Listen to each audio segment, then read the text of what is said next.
Let's begin. Renegade. All right. Good evening, everybody. I'd like to call to order the Minturn Town Council meeting for Wednesday, July 1st. We will begin with roll call, please. Kate here. Lynn here. Spence here. Mackenzie here. Dusty here. And Eric here. And I believe Tom is out. And we'll stand for the Pledge of Allegiance. Right.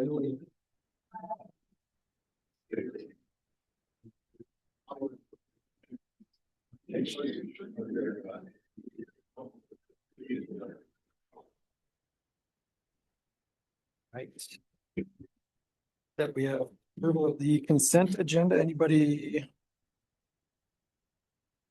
have any thoughts, or we'll take a motion? Move to approve the consent agenda as presented. Second. Perfect. We got a motion by Kate, second by Spence. All in favor? Aye. Aye. Consent agenda passes. Next up is regular agenda with, I believe, one modification. Adding. Yeah, we would like to add resolution number 36, series 2026. It just is a resolution to authorize us to move forward, negotiate a contract and spend funds for the playground at Little Beach Park. Rob, I think it's actually resolution 37. The one I printed out the wrong number, but I did fix it on the online version. Okay. So 37, series 2026. I also noticed in the consent agenda, that one is under consent agenda. Yeah, I was going to modify to add to consent, but since we approved consent, we can just modify it to do it after the manager's report if we want. Okay, perfect. We will take a motion. I'll make a motion to approve the regular agenda with the amendment of adding resolution number 37. Second. We have a motion by Gussie, second by Kate. All in favor? Aye. Motion passes. And any conflicts of interest tonight? Yes, I will have to recuse myself for all three of the PUD reviews. Jeff and I have he's our builder for the distillery, and we have a possible financial interest. Noted. Anyone else? Perfect. In that case, we'll move on to public comment. So at this point, anybody in the public would like to address anything on the consent agenda or that is not on the regular agenda, you may either raise your hand on Zoom or stand up to the podium now, and we'll open that up.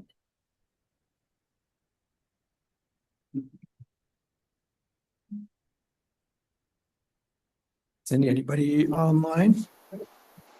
No one with their hand raised. Right. Anybody in the audience? Going once, going twice.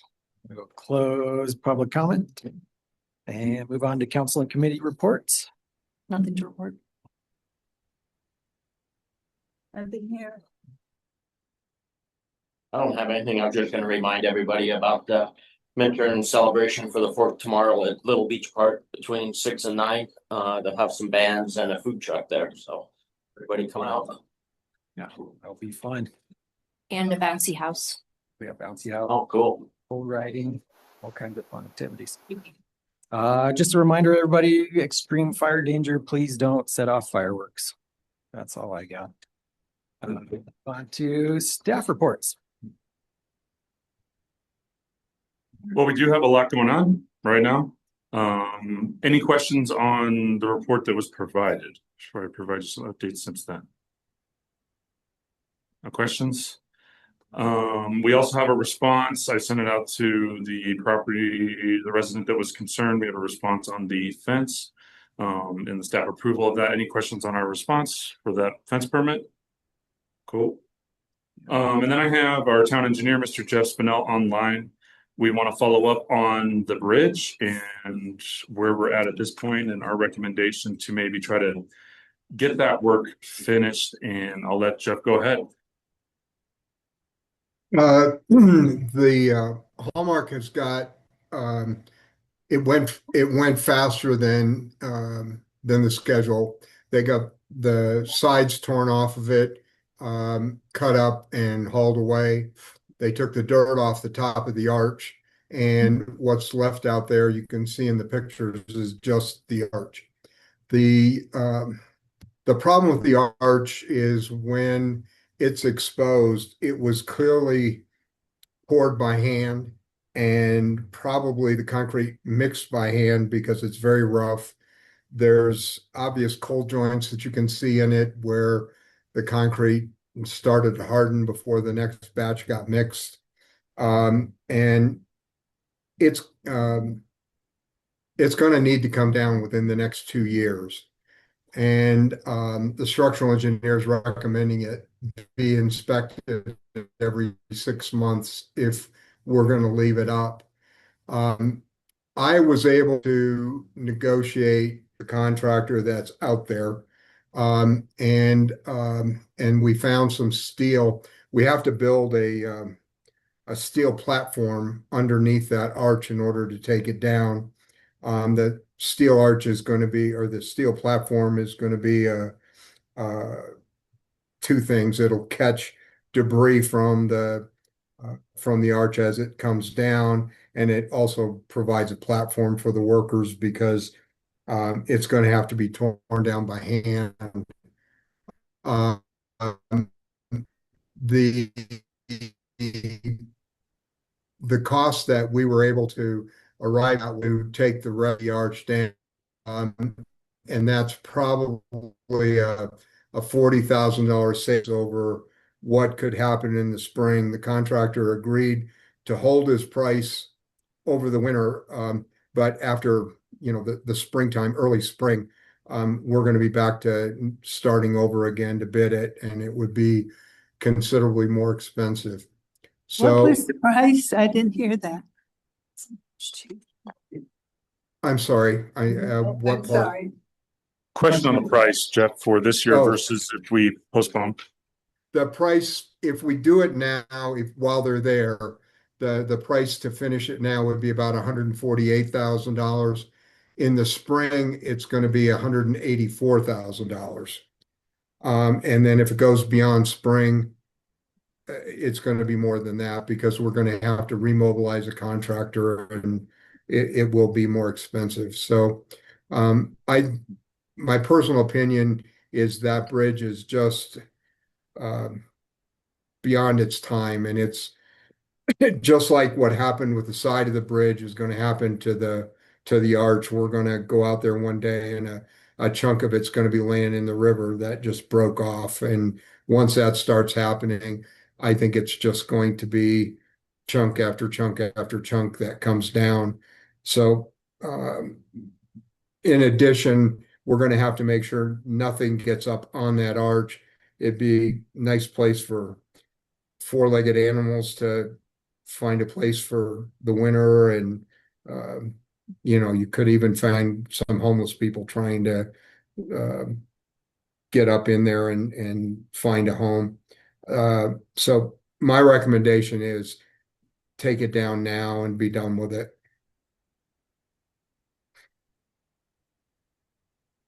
I'm in favor of that. And that seems to make sense to me. And and I kind of made this point when this came up for discussion, we've underspent on capital expenses for the year and we plan to keep it that way. So a lot of this impact, I think we can absorb by just reducing some of the spending for this year, including the streetlight project. That's about $100,000 we're not going to spend this year. The savings on the full-size trucks, it's like another $100,000. So I think if council's supportive, we'd like to just take care of it. Do it. Know in the spring how much runoff we're gonna have too, and we might be in July or something, then you have to redo the contract, so. And Jeff brought up that it looks, it's going to be a nuisance because it does look like a cool place to hang out. And I think that is going to be an issue. And this is a lower price than what we were presented with last time. Jeff has been doing a lot of work to get us a really good deal. Good job, Jeff. Thank you, Jeff. Thank you.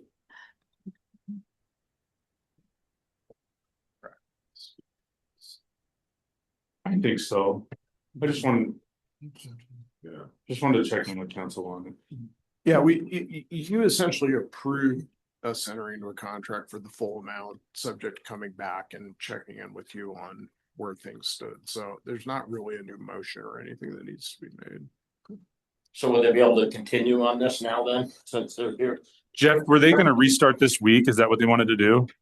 That was the original plan, but I'm wondering if they forgot it was the 4th. I will get a hold of, I'll send them an email tonight and, their plan was if they did not get the go-ahead, they were gonna start moving their equipment out tomorrow. But my suspicion is they'll just send their guys back up, and get started. They've been working 12-hour days to get this done, so they may just come up and work through the holiday. I don't know. We'll find out in the morning. But in any event, it will certainly be going full blast next week to get done. Does it look like we'll finish by the time Eagle River starts on their project on the sewer line? Yeah, I believe so.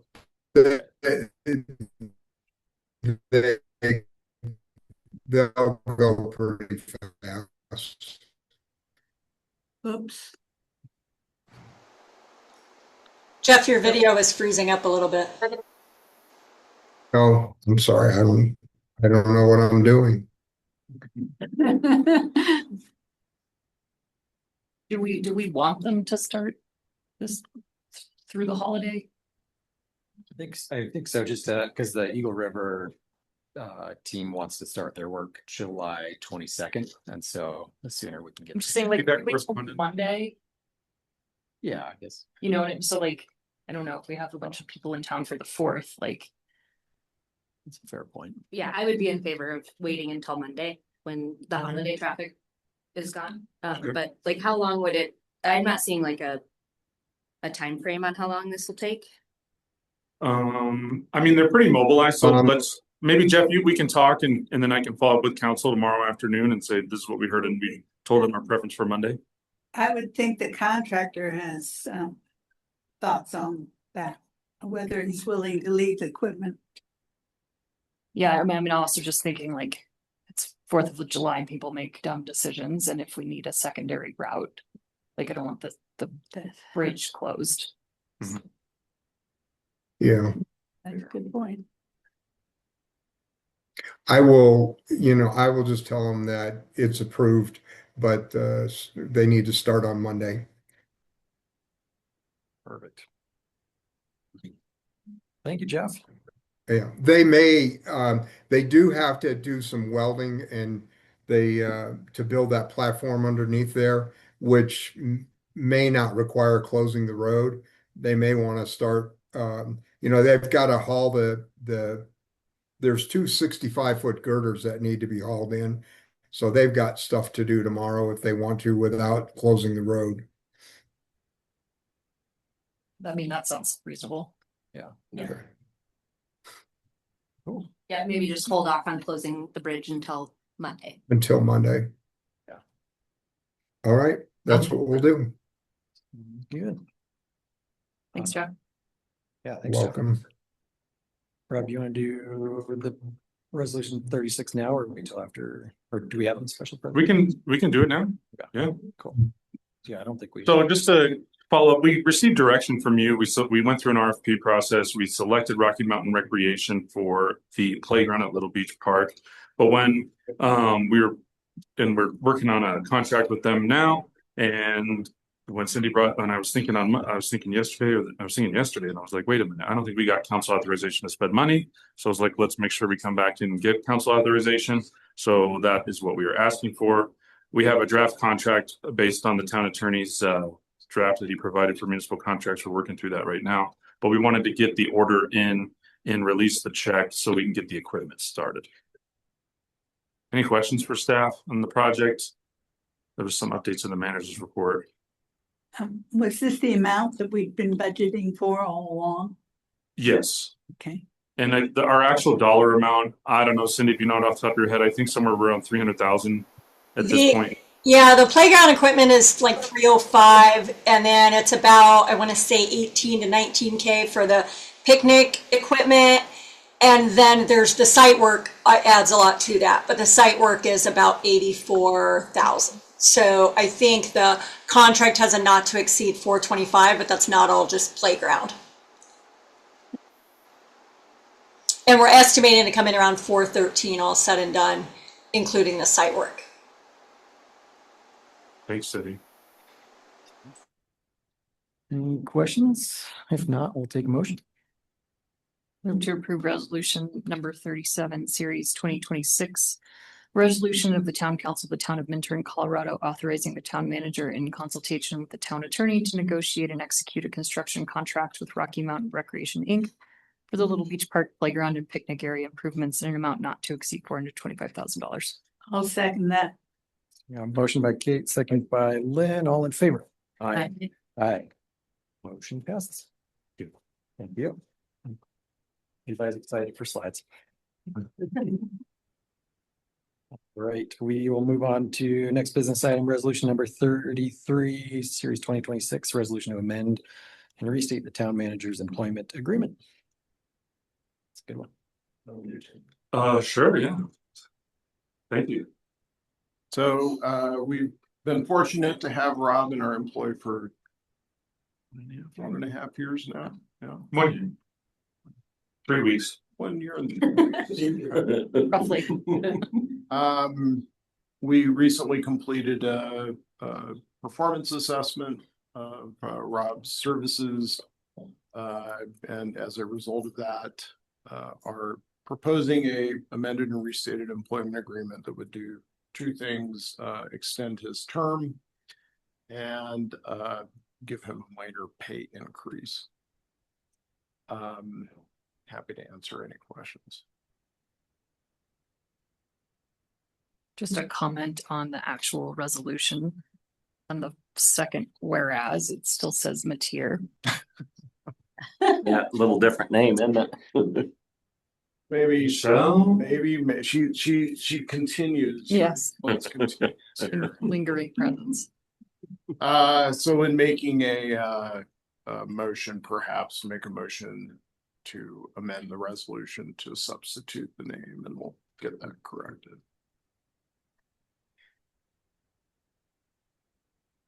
Okay, I'll move to approve resolution 33, series 2026, a resolution to amend and restate the town manager's employment agreement with the correction of the town manager's name from Mateer. A second that. Mateers. Motion from Kate, second by Gusty, all in favor? Aye. Aye. Thank you, Rob. Thank you. Thank you. Thanks, Rob. Right, moving on to resolution number 34, series 2026, Tennessee Pass Rail Corridor Preservation. We received a request from VVMTA, Belle Valley Mountain Trails Association, to provide some support on their efforts to influence the proposed merger between Union Pacific Railroad and Norfolk's CSX. I don't know why I'm blanking on it. It's not, there's been so many mergers, it's hard to keep track of what's going on with these railroads. And there were previous, I don't know if you want to call them concessions or accommodations that were made in the last time there was a negotiation when Union Pacific merged with Southern Pacific Rio Grande. And so they're trying to get involved in that conversation, seek support for preservation of the corridor. I talked with Councilmember Kanakis earlier about a concern, and I think maybe if we should have some discussion on that, would support of this resolution impact our relationship with Union Pacific in any way? And I wasn't quite sure how to answer that question. And I don't know if, Mike, you have any feedback on that thought. We do lease property from them. Obviously, we try to maintain a good relationship with them. They impact the town greatly, even though there's no trains running. This is I was a little confused when I read it. It's a resolution to preserve the corridor, but for what? I think if it's, rails to trails, everybody would be totally excited and totally on board, and nobody would care anything about what Union Pacific thought. I think that would be a non-issue.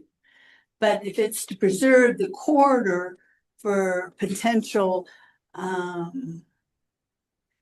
other uses, that could be a whole different question. And I wasn't completely clear about that. It did say they were gonna go to the county too. Do we know what the county's response was? I guess like the 22nd or something of. We just got this, Okay. so I'm not quite sure. And I've had some conversations with VVMTA and we discussed earlier this afternoon. This is a complex issue, and usually corridor preservation, and I've said this to VVMTA, often involves a state DOT. And state DOTs often make agreements to purchase or acquire these corridors when they're being abandoned, or railroads say, hey, we're not going to use them anymore. And usually those agreements have clauses that the railroad maintains a right to operate freight through there if they choose to do so. Unless it's a total abandonment that the railroad sees no, which they would offer it publicly for sale. So there's a lot of nuance here, and I think your point is important. And so we could maybe spend some more time asking questions and return this. I personally would not be in favor of preserving it, and am not in favor of preserving it as a railroad corridor. So we have two options. We could spend some more time asking questions, or we could modify this and just take a position that we would support the rails to trails at this point, and anything else we would want to have conversations about what that would be. Honestly, I don't even know if I'd fully support rails to trails. I differ a little bit on what Lynn said, just because I don't want to jeopardize our relationship with the county. We'd lose our lease lot just because we did something against them, and I don't want to see that happen. Or our rent triples or. Gusty, it would be one of the longest, best trails in the entire country, bike trails. It would be a phenomenal. Oh, I don't doubt that. I just don't. Town of Minturn, and it would way,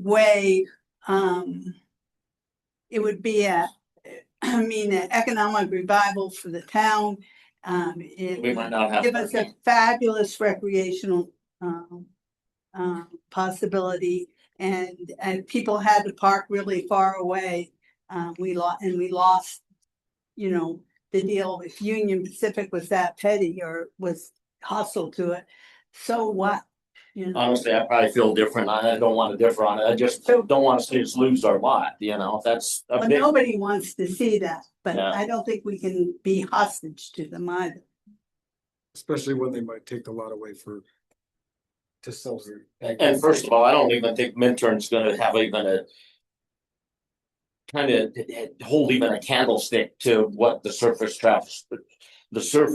transportation board's gonna decide. They're gonna look at our little. Basically resolution, and they're gonna say who's Minturn. I mean, I just feel that, Then they won't take away our parking lot. no, but if we. Do the resolution, it might get them mad. I I don't wanna lose that parking lot, and then. I mean, they know we want rails to trails. I don't think they're gonna.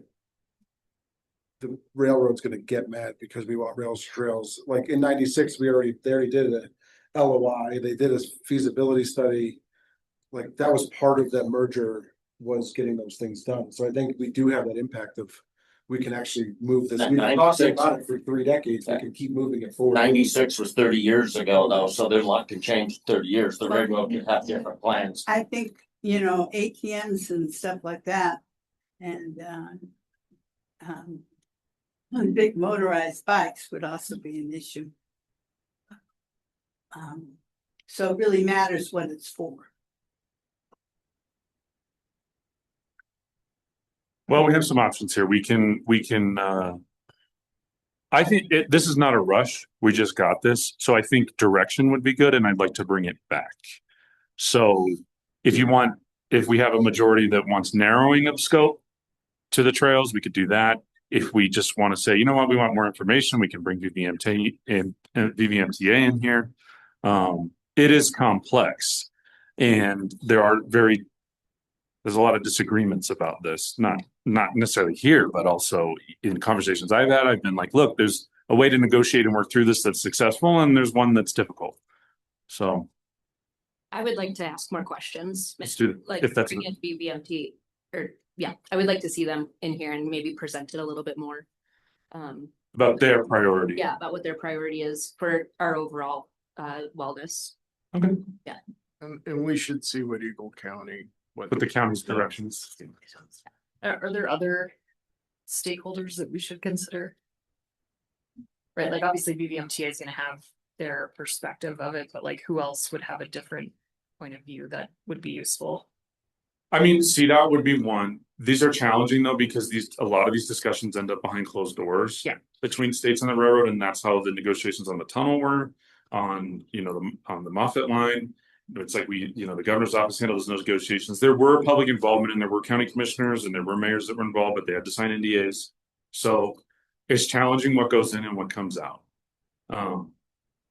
But let's talk with the county. Let's talk with BVMTA. Let's see where different people are, and maybe I'll even reach out to CDOT and say, hey, is there any discussions? And you don't have to tell us what they are necessarily, but are there discussions going on with the railroad and CDOT's priorities for the future? And I'm inclined, given the choice of the term corridor preservation, I'm inclined to be very suspicious that they're not really talking about just a great bike trail. Well, and I guess not to belabor this, but there's a lot of different people and organizations, and everybody has their own interest. And Union specific interest is financial and preservation of what could be useful to them in the future. The state's interest would be preservation of a corridor that could be used for rail or passengers. BVMTA's interest is for a trail and not necessarily for future railroad use. So there's many different groups here. The fence issue that was raised when they first proposed it. And the federal government didn't want them to abandon the corridor because they wanted it for emergency transportation or in the case of whatever. Land war. I guess the challenge for us is we need to find what the council's comfortable with and on this as many specifics as we can and go in that direction. So we'll return at the next meeting on this if we can. Okay. Thank you. All right. Mike, do we need to make a formal? Oh, you just put it on the next agenda. Perfect. All right. In that case, moving on to resolution number 35, series 2026 water treatment plant special inspections contract. Yes, we have, as you may have read, we have two proposals. The one thing that was the issue at the time when I was putting this together is they weren't totally apples to apples because they were estimating our need based on the materials I provided. HDR has done a review of those proposals, and the Kumar proposal was putting in a lot more inspections than was needed. And so if that's modified, it's basically the numbers are going to be about the same. And HDR, based on the recent experience, was recommending ground engineering.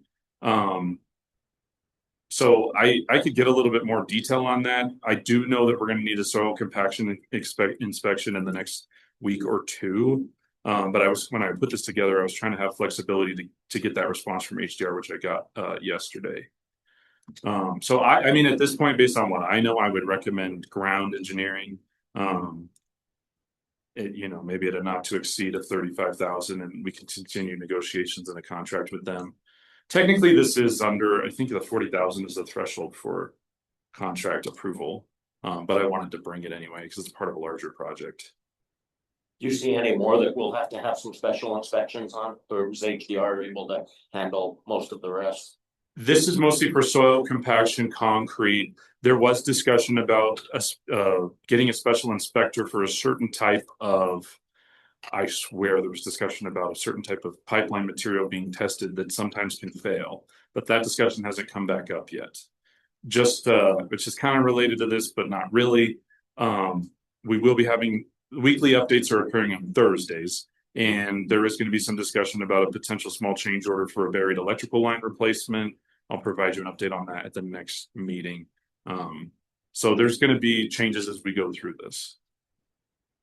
I don't know if that answers the question. Yeah, I just didn't know if HDR said that, what they looking down the road that they needed for inspections Let me just that they didn't do. give you let me give you one moment. HD special inspections. So in total, so this is what Jared told me. He said he just did a project and they had ground engineering do the inspections. They made approximately 90 unique trips to the site. That project was substantially more complex given it had a wet well, suspended deck concrete, large valve vault, asphalt pavement, and a good amount of 42-inch steel pipe, which required weld inspections and trench inspections. He said, I would expect no more than half the commensurate effort, 45 trips for this WTP project, considering the relative simplicity of the structural concrete, lack of field welding, and comparative level of yard pipe and structural soil fill. He said he reviewed proposals from both Kumar and Ground, have generally similar unit pricing on their time and materials. Based on my recent experience, responsiveness and quality of reporting by Ground is superb. They distribute the reports via portal so they can be accessed at any time. Reports are turned around generally the day of inspection. Categories should include soil compaction, concrete compressive strength testing, masonry grout compression testing. Each of the responders included these in their proposals. I recommend Ground based on working experience and slightly more competitive unit pricing on testing.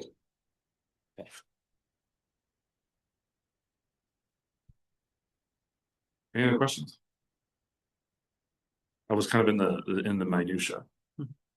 Sorry. No, that was gonna be my question, Okay. because Kumar seems to be the number one person around here when you call. Yeah, there's not a lot of competition in this industry, as Jeff knows. There's not that many people that provide this kind of work, and so pricing negotiation can be a little challenging, and the contract negotiation can be a little challenging. And I think we experienced that with Bell and Bridge for the design work. So, but we did reach out to 3 firms originally.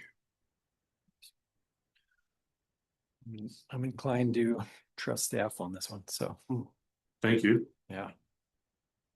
As usual, but if there's no further questions, we'll take a motion. I'll make a motion to approve resolution number 35, series 2026, a resolution of the town council of the town of Minturn, Colorado, approving the selection of a firm to provide materials testing and special inspection services for the water treatment plant and authorizing the town manager execute the necessary agreement. Second. Motion by Gusty, second by Kate, all in favor? Aye. Aye. Motion passed. Thank you. Yeah, thank you. All right. On to some ordinances. Got ordinance number 10, series 2026, ordinance amending chapter 1, article 4, section 20, and chapter 8, article 1, section 70 of the Minturn Municipal Code penalty provision and to conform with state law. So, Mr. Mayor, we've got my associate Gregory Cohen on the Zoom. Gregory was responsible for putting this together, and I'm going to ask him to present on this for the council. Thank you, Mike. Good evening, council. Thank you, Mr. Mayor. It's a bit of a kind of a housekeeping ordinance. It just got by way of reminder for council what the general penalty code provision is. And it's kind of best, I think, to think about it as a kind of a code violation catch-all. If some kind of code violation doesn't have like a state analog or is otherwise spoken to directly by some other provision in the code, like the model traffic code, the general penalty provision is kind of that catch-all to address some of those.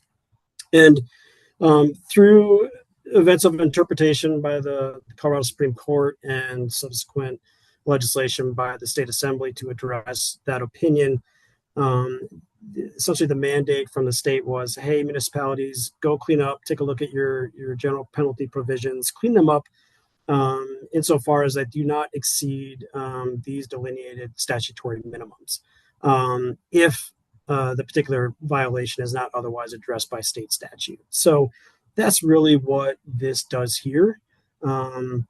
And those changes are further outlined in the staff memo that you have before you as well. So any general questions in that regard, I'm happy to entertain.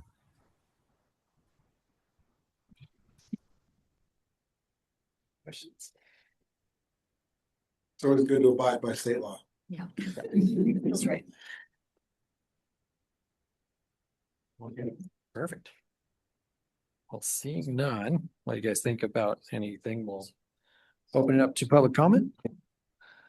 Anybody in the public with any questions? Cindy, anybody with raised hands on Zoom? There is not. Well, I move that we approve ordinance number 10, series 2026, An ordinance amending Chapter 1, Article 4, Section 20, and Chapter 8, Article 1, Section 7, Subsection 3 of the Town of Minturn Municipal Code, general penalty provision to conform with state law. A second. Perfect. We got a motion by Lynn, second by Mackenzie, and roll call, please. Kate, aye. Kate, aye. Lynn? Spence, I. Mackenzie, aye. Dusty, I. And Eric, I. Motion passes. Thank you, Gregory and Mike. Right, moving on to a big one. We got ordinance number 7, series 2026, first reading. Goodbye, Spence. Ordinance approving the final development plan for Midtown Village Plan Unit Development. Okay. Matt, take it away. So this is the final plan for planned unit development. We've gone through conceptual plan and preliminary plan. And preliminary plan is really where a bunch of the heavy lifting happens. It's where they get their vesting. It's where we figure out what they're truly asking for, unit count, general layout of the property, etc. Final plan is really just kind of bringing everything up to 100% construction ready drawings, ironing out the final details based on the conditions of approval of preliminary plan, and moving on from there. So if this looks familiar, it's because you've seen a like 95% similar application a couple years ago.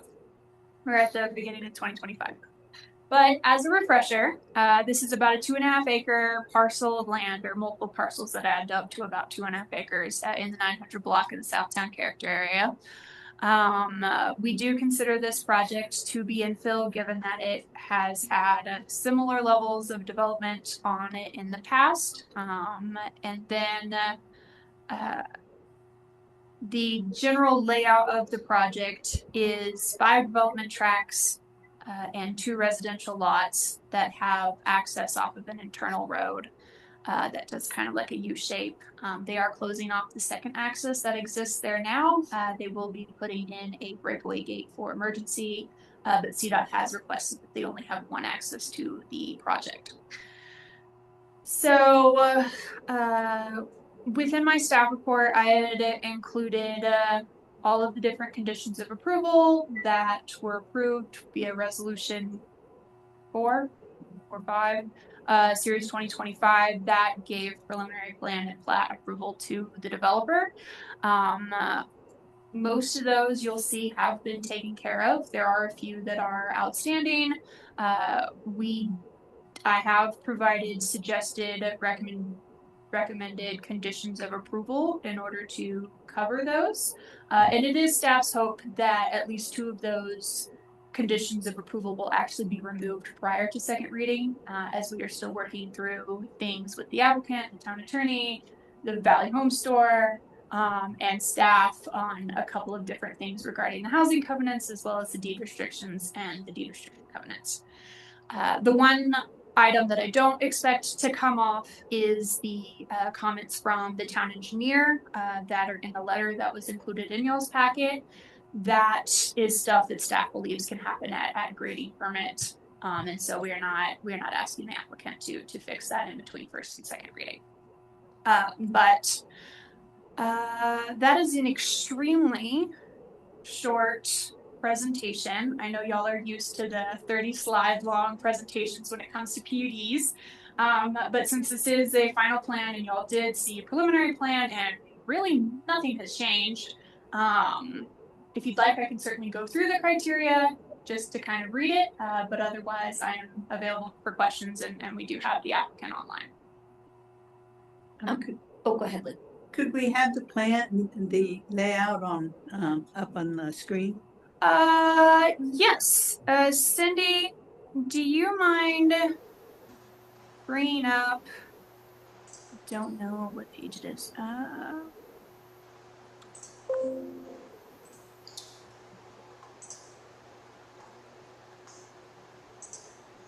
You're probably on the civils. If you go to within the agenda packet under ordinance number 7, you have the Midtown Village Civil's final plan. Do you mind pulling that first page up on the screen? Or actually, the fourth page is better. Of the final plan, the document that says final plan? The Midtown Village Civil's final plan.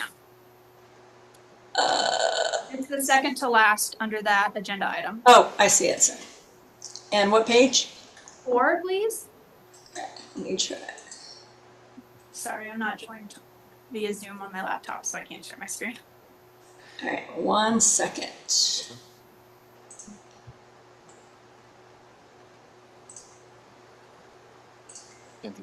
Yeah, while that's getting pulled up, just out of curiosity, why only one access to the job site? So CDOT, I believe there's been a regional push over the last however many years, at least as long as I've been here, by CDOT to close off access points to Highway 24, or at least consolidate as much as possible.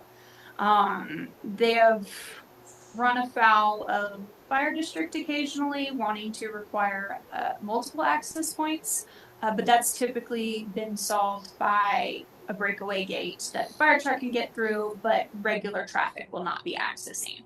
I don't know the entire logic behind it, just you do? Okay, Scott knows, so he will speak to this. Well, Madison's absolutely correct. Scott Hun with the planning department. For years, and this is not just Minturn and Highway 6 here in Minturn or Highway 24, it's throughout our valley. CDOT has access control plans for different sections of state highways, and usually one of their goals is to limit or remove access points as developments come in, which helps them with one of their main goals, which is to move traffic.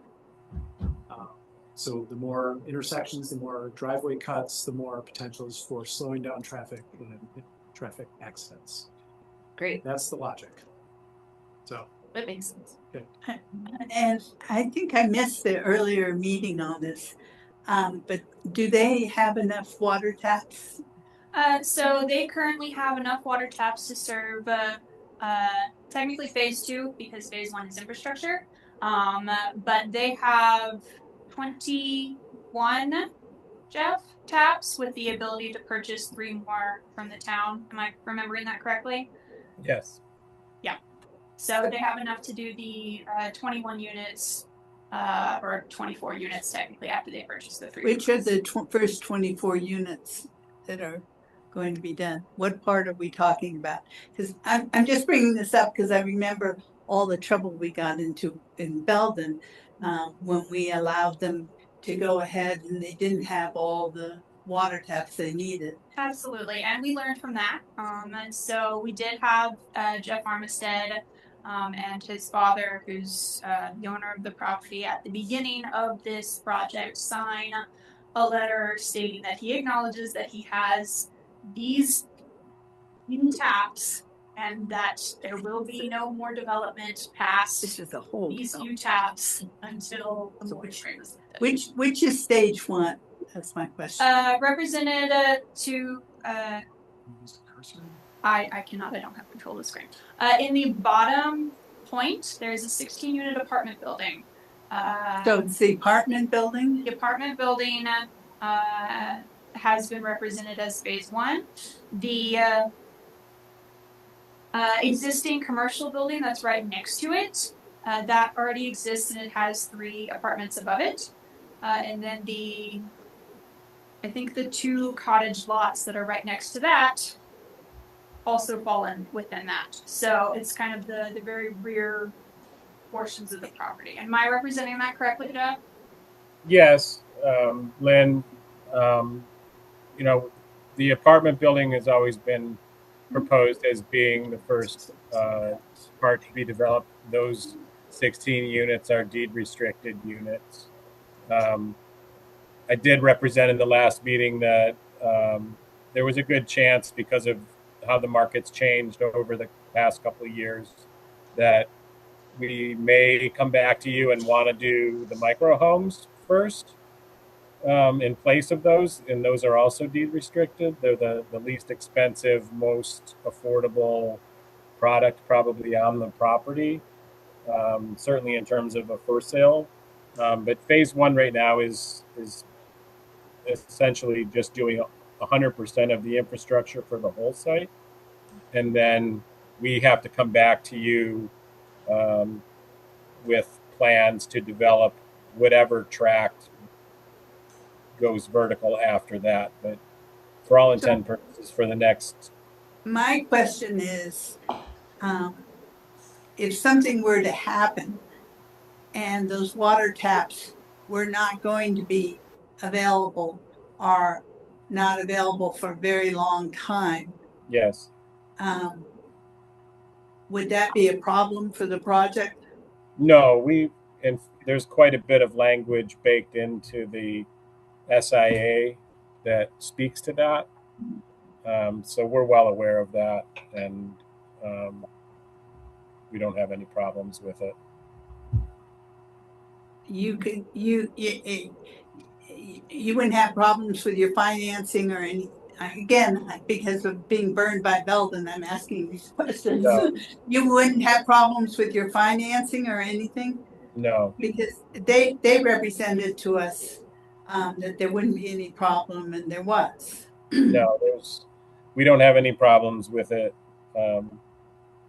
from any perspective, financing, lack of water, all of it. We're well aware of the situation, and we're well aware of what we can do with what we have, and we're hopeful that with the investment that the town's making in the new water treatment plant, that once that comes online, the timing will be such that it will provide water for us when we need it, but that's way down the road.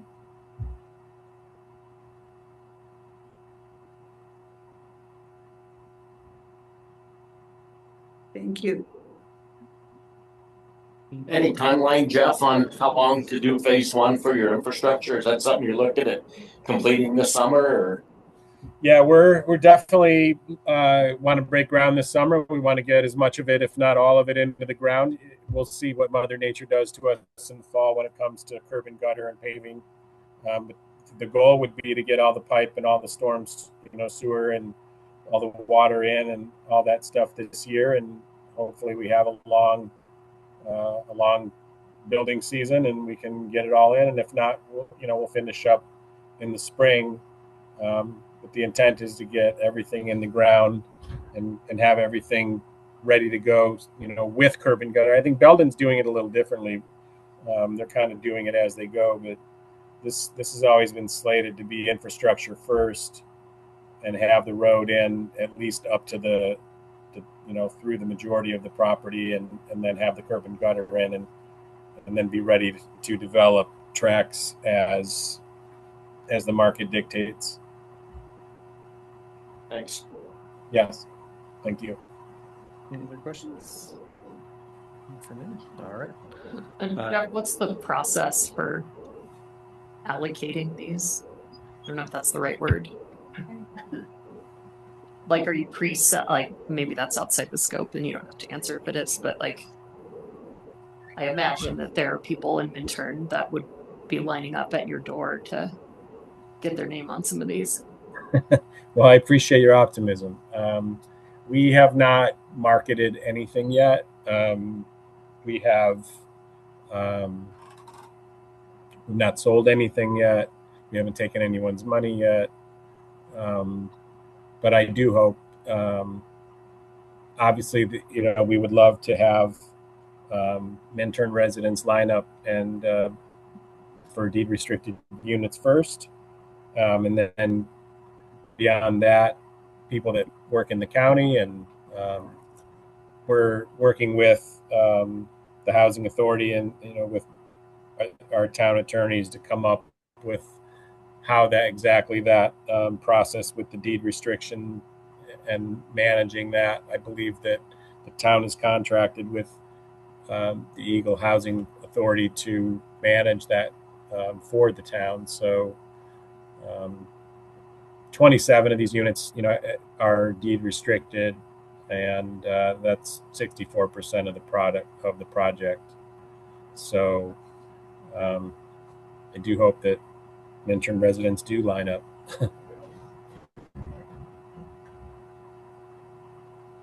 Thanks, Jeff. On that note, I will open it to public comment. Anybody online, raise your hand, or anybody in the audience want us have any questions or speak to it? Cindy, anyone online? There is not.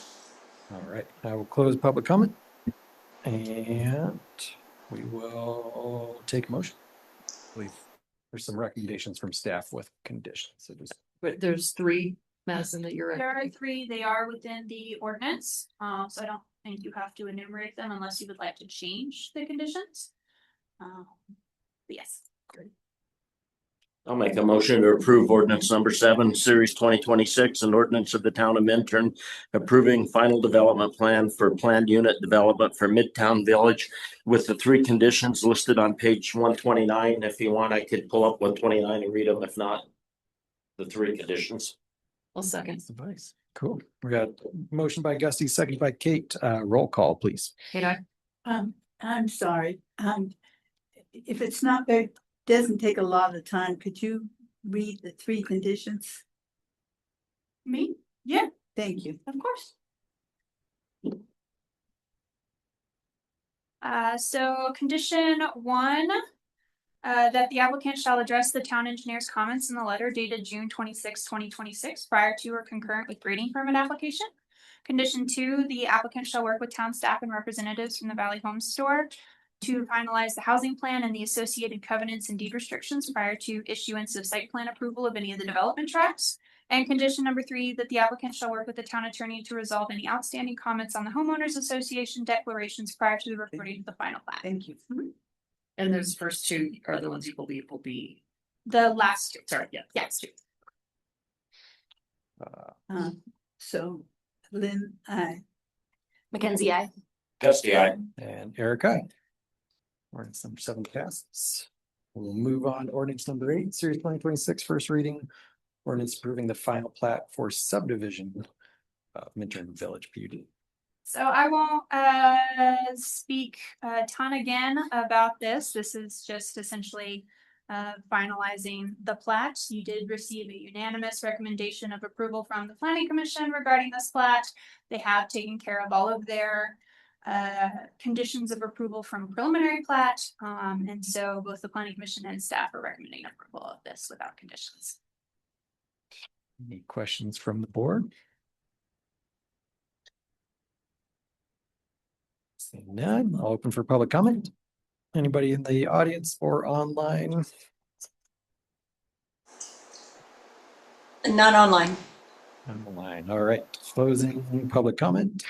And we'll take a motion. Move to approve ordinance number 8, series 2026, first reading, and ordinance approving the final plat for the subdivision of Midtown Village PUD. I'll second that. Got a motion by Kate, second by Lynn. Roll call, please. Kate, I. Then I. Mackenzie, I. Gusty, aye. And Eric, I. That one passes.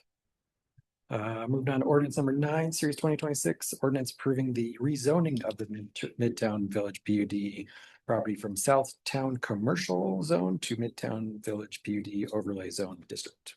So this is actually something that y'all reviewed at preliminary plan and plat. However, as part of that process, there was a whereas within the resolution that approved that and said that we would officially take care of that at final plan and plat. So that is what is before you today. When it was reviewed by the planning commission a couple years ago, it was a recommendation of approval. We're just essentially dotting i's and crossing t's. Any questions? I do have a question. Why do we need to recharacterize it? Sure. So PUD, Planned Unit Development, is technically writing its own zoning. So there are certain things that the PUD can do that other people within that base zone district cannot. So in Jeff Armistead's case, they got an exception to the rear setback for one of the tracks. was actually a very minimal variation to be asked for, but a lot of PUDs can request variations to height, setbacks, building lot coverage. They're essentially writing their own zoning. That's what the PUD guide is for.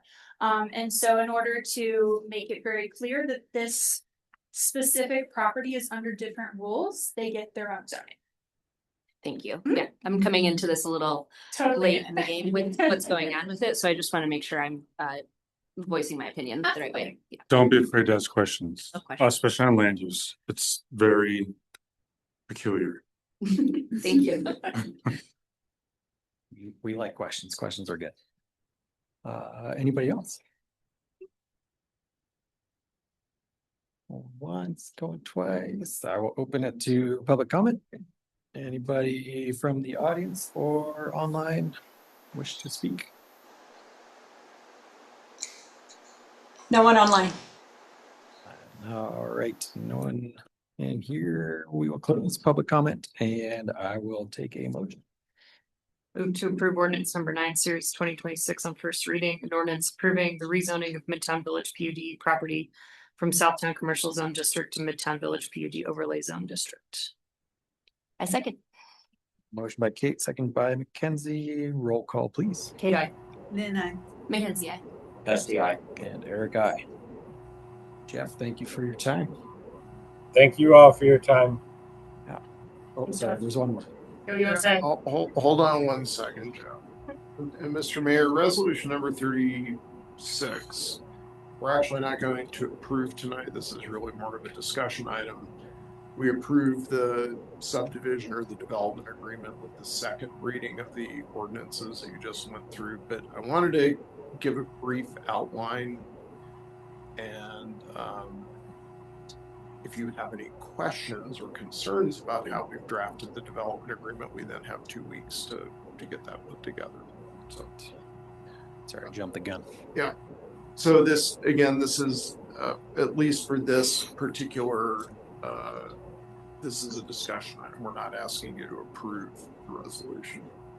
So together with subdivision, you have certain obligations of the developer to complete, and the town memorializes those in either subdivision improvement agreement or in this case a PUD development agreement.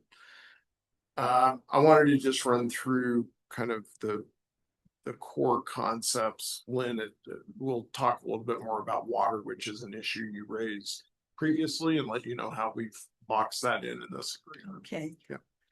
So again, when you do a subdivision, normally there are what are called public improvements. Those are improvements. Sometimes they go to the town, roads, water lines. Sometimes they're maintained by an HOA, but they still are a public improvement. They're needed for the subdivision to function.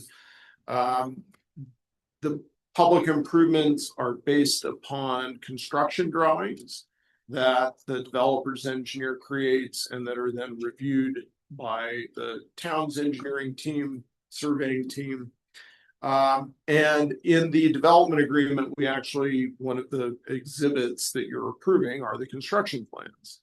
So the developer, again, has presented how the pipes fit together, how the roads fit together, the thickness of the asphalt, the type of landscaping, et cetera, et cetera. In this case, the trunk, what I'll call the trunk infrastructure, the main things that are needed for the subdivision are going to be put in one phase. Mr. Armistead mentioned that earlier. But you actually, or at least planning commission, I forget, Madison is, they don't review site plans. The planning commission reviews the site plan, but it can be called up. Yes, it will go on council consent. Thank you. So there will be further review of each of the 5 subdivided parcels by the planning commission through the site plan review process. And so the exact layout on each lot and how internal roads and parking areas and pipes and stuff fit into the trunk infrastructure, that will come back for further review by the town. But for the main things, Jeff's gonna construct that all in one phase. The engineer, Jeff at Spinell, has gone through and largely approved everything. There are a few minor items that Madison mentioned that will get taken care of at the time of grading permit. But the developer will then, at the time that the plat is recorded, will post security. So there will be a bond or a letter of credit given to the town to ensure that the public improvements are completed. That's followed up by a warranty bond to ensure that those public improvements are maintained over the course of 2 years. So that's the main thing that the development agreement does, because we do not want to create lots and not have the infrastructure put in and have angry lot owners sitting in here yelling that you approved the plat, that now I can't get to my house or the lot that I want to put my house on. Yeah. What are we doing different than we did with respect to Belden and the stages and the water taps?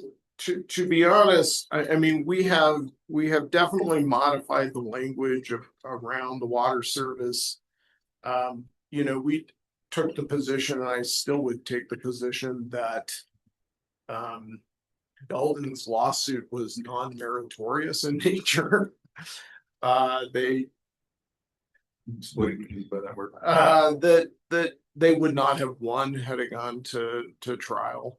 If you remember, the Belden case was resolved because Minturn North used fewer of the taps that had been reserved for it than they anticipated. That freed up some number of taps that could go to Belden, and a settlement was able to be reached. But we have, in this document, in addition to the waiver letter that Madison mentioned, signed by the Armisteads, this agreement talks very specifically about the amount of water use that can be made, and that no further development can occur outside of this water use until the moratorium is lifted or we change the code. And so, just to give a brief correction, there were 19 and a half what are called SFEs, single family equivalency units, associated with the properties that Jeff's family owned. They get credit for those, so they get to replace the service for 19 and a half. When Jeff began the process to subdivide this property, the ordinance for the moratorium allowed a property owner to get their historic use plus 3 additional SFEs. So we gave him the credit for the 3 additional SFEs. The agreement that, again, you'll consider for formal adoption next week actually gives Jeff the ability to purchase 3 more SFEs of service, but they have to be allocated to the lots that he is not going to go in and immediately begin work on. And the reason is that we do not want to create lots for which there is not the ability to provide at least 1 SFE of water service. And the agreement is drafted, identifies how the bulk of his SFEs he can spread across the site as he wants based on his development proposal. But as to the lots that he's not intending to develop immediately, he has to reserve 1 SFE for each of those. He'll pay for that up front, but it will then be available for use when additional water service becomes available with the water treatment plant. There's no guarantee by the town that that water service will ever be available. There is no guarantee in this document, but Rob and I anticipate coming back to you sometime this fall to talk about whether there are some interim loosening up measures we should be considering while the water treatment plant is being built. Because I am very concerned about extended drought. And I'm concerned about our ability, even with the water treatment plant, to provide significant additional water. Well, again, we feel very comfortable that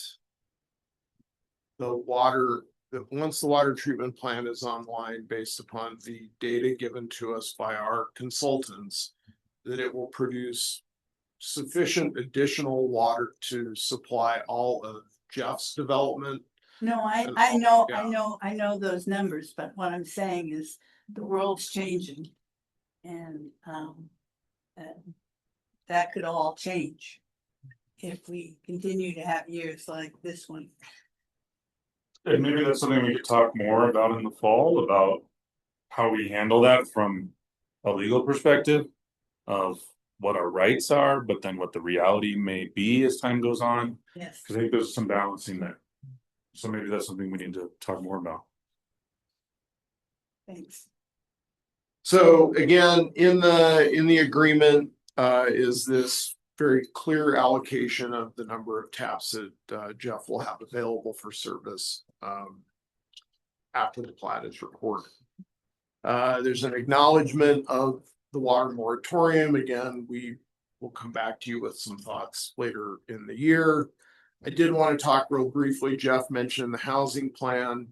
For the affordable housing, there's really two kinds of deed restrictions. There is what's called a locals only deed restriction, which makes certain units available as a first right to initially people who live in Minturn, and as a second matter to people who are qualified within Eagle County.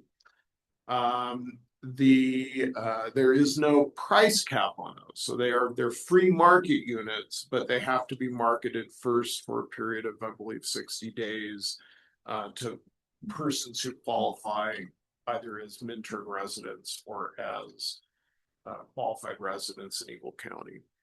If at the end of that period someone hasn't gone under contract to either buy or lease the unit can be sold to someone who's not a qualified person, someone who's from outside the community, but they then have to pay a 2% transfer assessment to the town that we would then use for affordable housing projects. There are then 4 units which will be designated as deed restricted price capped, and those units have to be sold at price levels that are met by people in the 200 AMI or less. Thank you. Area median income. Okay. So, and there's a formula for how that's determined, and we're working with the Eagle County Housing Store to make sure we get that language correct in the deed restriction. Those units cannot be sold to somebody who's not a qualifying member. They have to stay within the pool of people who are either Minturn residents existing. And what happens if people buy these units and their income increases? That is, they can do that. If they're not required to sell their units, but when they go back on the market, the price cap remains in place, and they can only realize the limited appreciation allowed under the price cap. So the deed restrictions, again, we're trying to get those formalized with the housing store so that they fit within the program as they're accustomed to administering the housing program. And we hope to have those in final form by the next meeting. If not, as Madison indicated, we would ask for a condition of approval that those be finished up after the approval is made.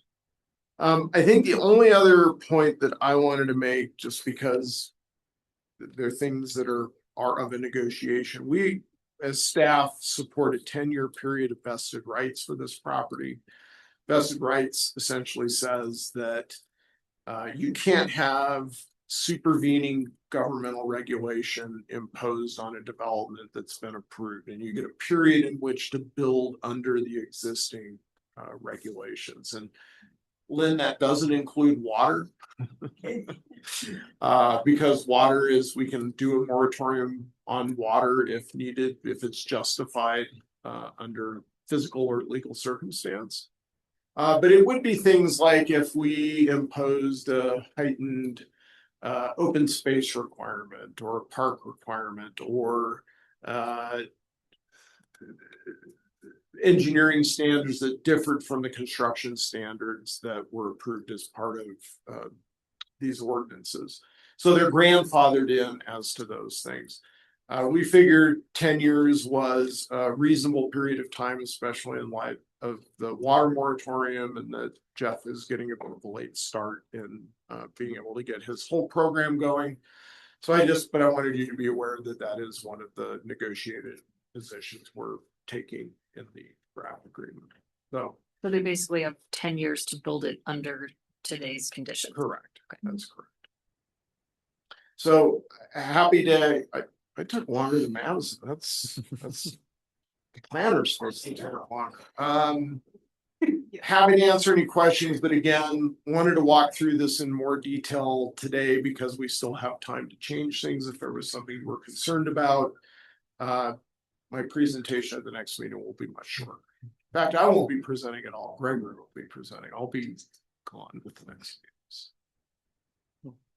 meetings. One question, I don't know if it's appropriate to include in this section or not, but I didn't see any mention of it. I'm guessing Jeff has probably has some plans around this already, but would love to see some more information on just plans for climate related items in terms of EV hookup or making units solar ready or using solar panels. Just curious what the plans are for the PUD, if that is going to be enforced, available, what the thoughts are.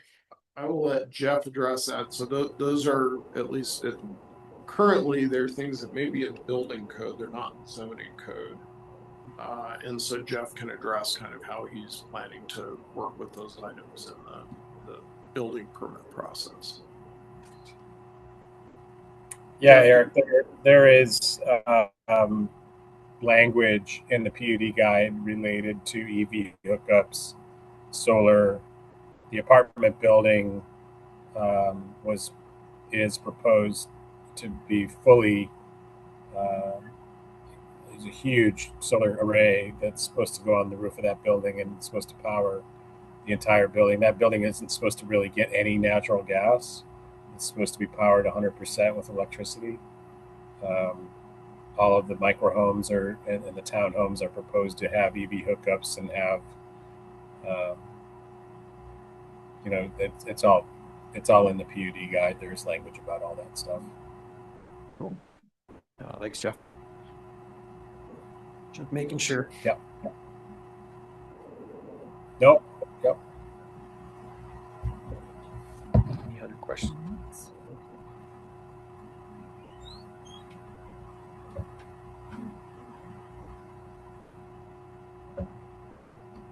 We're not doing anything with that, right? No.